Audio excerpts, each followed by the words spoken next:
Hello and welcome back to the KCC channel. I'm Rob and today we'll be jumping into ProRevenge. Before we start, please hit that subscribe button and click the notification bell so you know when the next video goes live.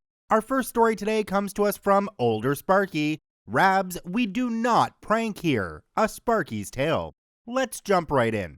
Rural-ish, goodly-sized town in Australia years ago. There's a glossary at the end for words if you want. I'd been at this electrical contracting company for 5 years at this stage, 15 Sparkies, 12 apprentices, admin, and support staff. It was the kind of workplace I hoped everyone got to experience at least once in their life. The owner valued the staff over the business. If you were staff or partners or kids of staff, you were part of the family. Everyone was paid above award wages. Safety was never compromised. Staff turnover was very low. Everyone was competent or grown in their role to be so, and everyone got along. Coworkers would even socialize outside work. It was a mix of industrial, commercial, government, and FML, a bit of residential. We had a reputation of doing a job once and doing it well. In the 5 years, I think there was maybe one legitimate callback to fix our own work. Okay, so Warren was a new hire Sparky. Of course, in true Aussie fashion, he immediately became Rabs. In his third week, Rabs put zip ties around one of the guy's work vehicle's tail shaft. This is entry-level pranking in the construction industry. With long, thick zip ties on a tail shaft, when you start to drive off, it sounds like something has come loose under the car.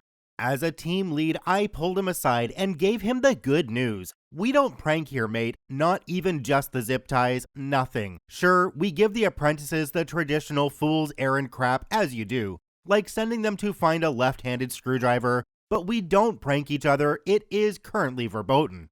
I told him about the prank escalation saga of the previous year. It too started with zip ties on tail shafts. It ended 9 weeks later with minor damage to vehicles, an almost collateral damage apprentice being injured, and a very direct talking to for all of us from the owner. He blanket banned any further pranking. It was the only time I'd seen him angry.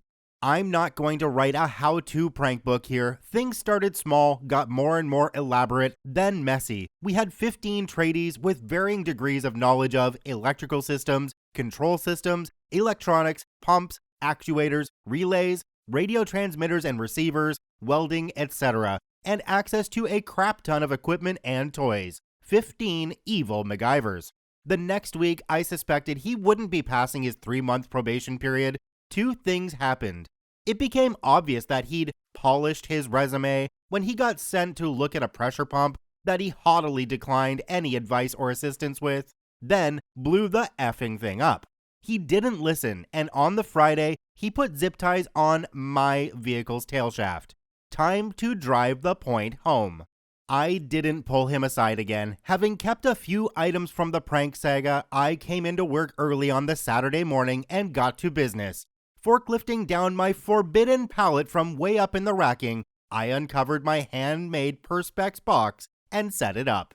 It was made out of 12mm or half-inch thick sheets of clear Perspex and was 1 meter by 0.5 meters by 0.5 meters or 40 inches by 20 inches by 20 inches.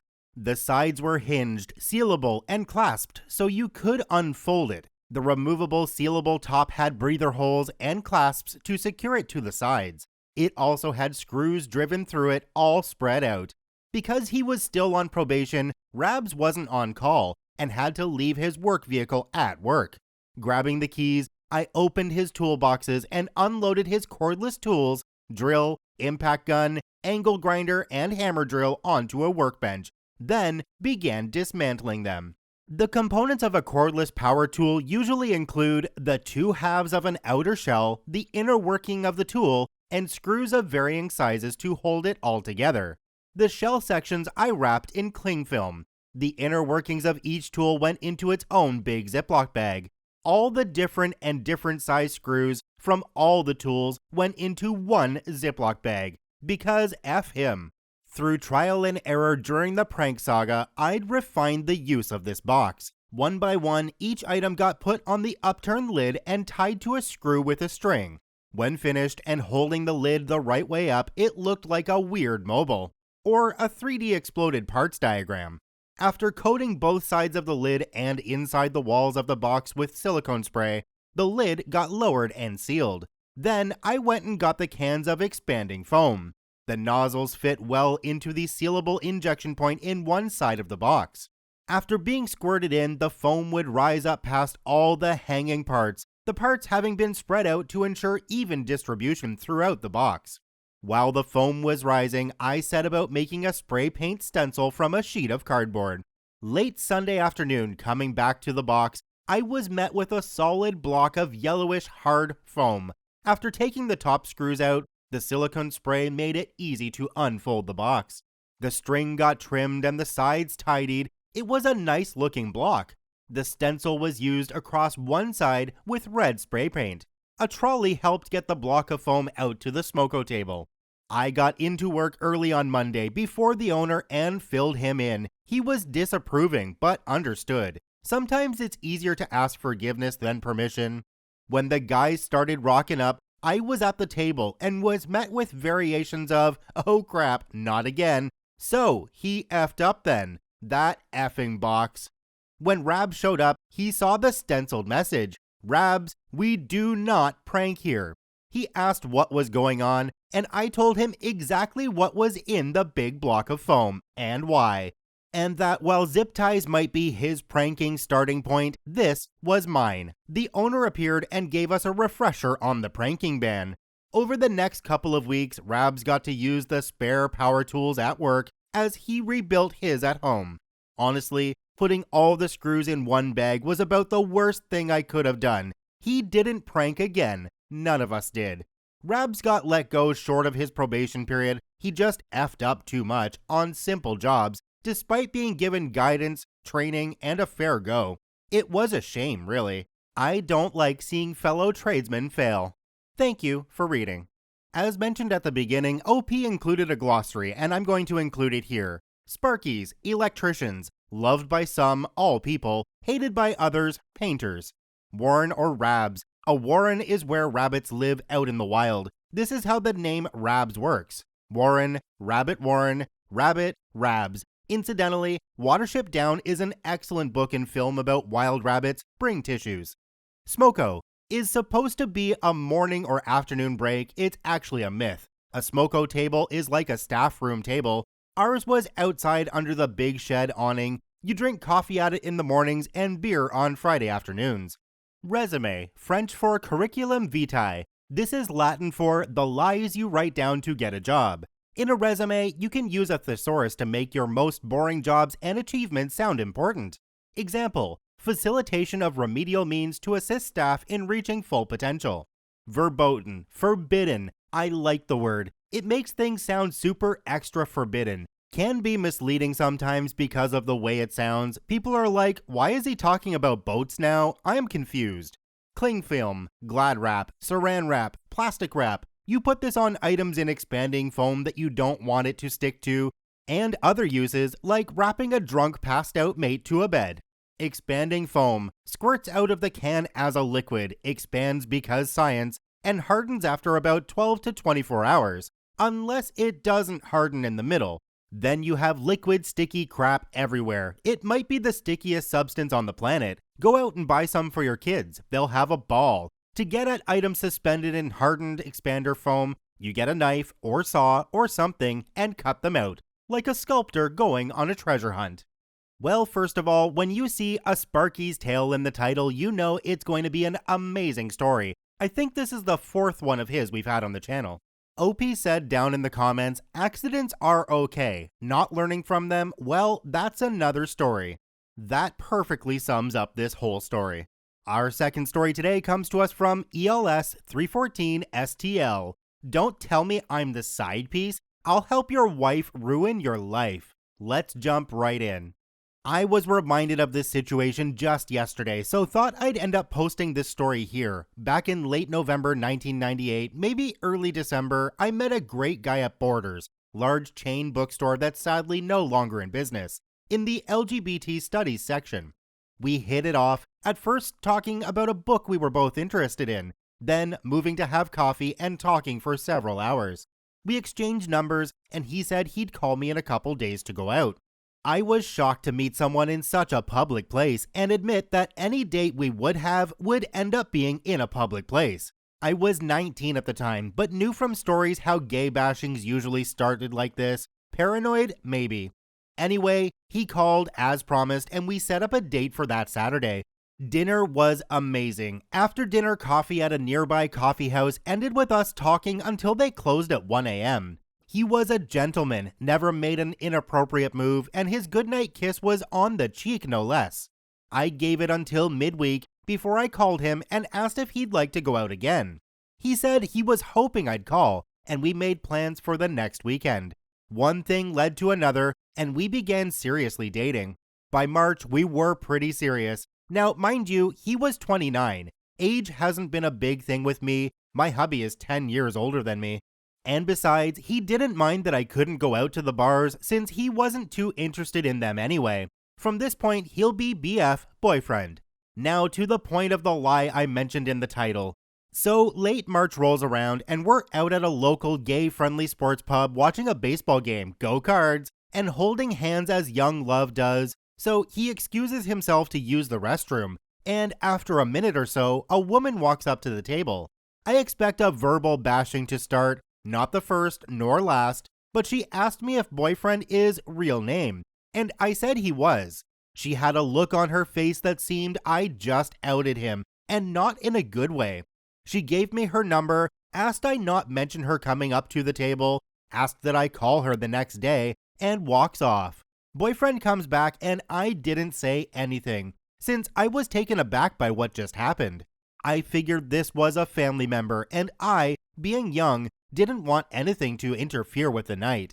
Next day, I called. Apparently, the woman was the BFF of his wife. She told me she suspected something was up since he'd suddenly started not being around as much after Thanksgiving.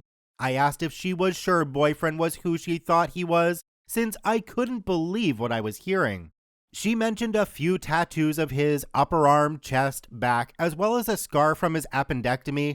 Seems he'd been married for about the last 6 to 7 years, and things had cooled in the relationship in the last year. To say I was enraged was an understatement. I'd never worried about why we hadn't gone back to his place at any point in the time we'd been dating, as he told me he wasn't out to his roommates, and I believed him. That's how things were then for a lot of people. I ended up asking to meet this woman again and talk in person. We'll call her Mary. Original, I know. Mary agreed, and we met later that day. She believed me when I told her I didn't know he was married, and she told me that she was at the sports pub that night with a friend, as she normally doesn't even go to that area of the city. She did tell me she wasn't surprised by what was going on, as she'd suspected for a while that boyfriend was closeted.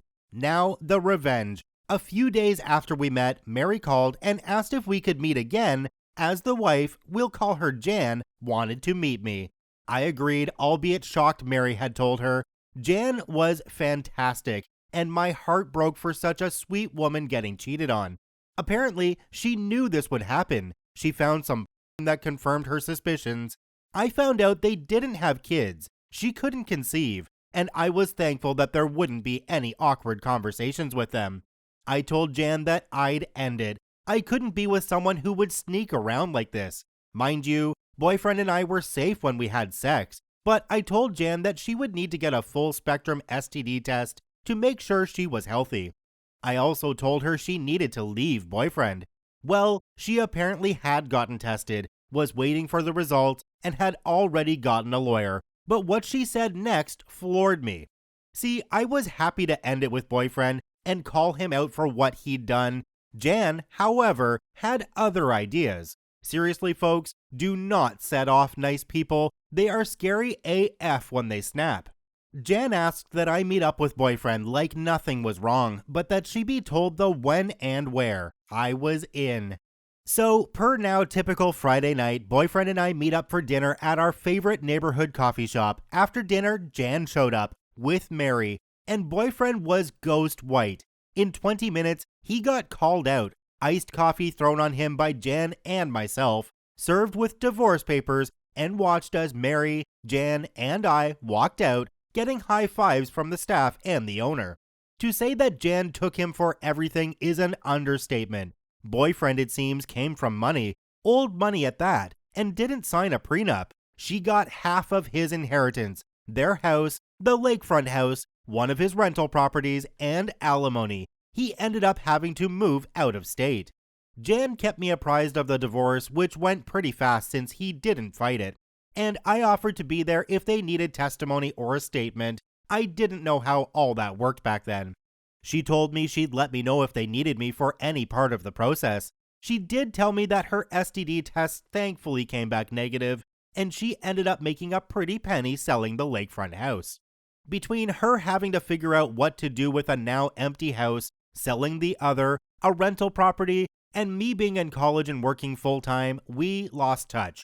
However, I was reminded of this because I ran into Jan yesterday at a local Target of all places, and she's done well for herself. She took the money from the lakefront house sale, bought another 2 rental properties, started her own property management company, and she currently owns 8 rental properties. The best part, she's using 2 of the properties, 4 family flat-style properties, to help abused women start over. The other properties are making enough that she's living comfortably, as well as sounding like an amazing landlord. Mary became her assistant, and Jan's new husband is the head of maintenance. They've adopted 3 kids, and she's glowing from how things have turned out so well for her. She did let me know that her and boyfriend are on friendly terms now, and he's living a happy life with his husband in Seattle. We parted ways, already friended each other on Facebook, and are hoping to meet for lunch within the next couple of weeks. Wait a sec, I need to double check the subreddit. Am I in r/thathappened? Nope, I just looked. It's in r/ProRevenge. So the thing that killed this for me was the high fives with everybody. I mean, come on. So no, I don't think this story is true, but I really don't care because we focus on entertaining stories, and this definitely was one of those. Thank you to both OPs for posting their stories in the ProRevenge subreddit. They are linked in the description down below. Please go check them out. Catch the Karma Comment Chameleon podcast by searching Karma Comment Chameleon on your favorite podcast platform. Please check out one of these other videos, and if you haven't yet, hit that subscribe button for more daily Reddit stories.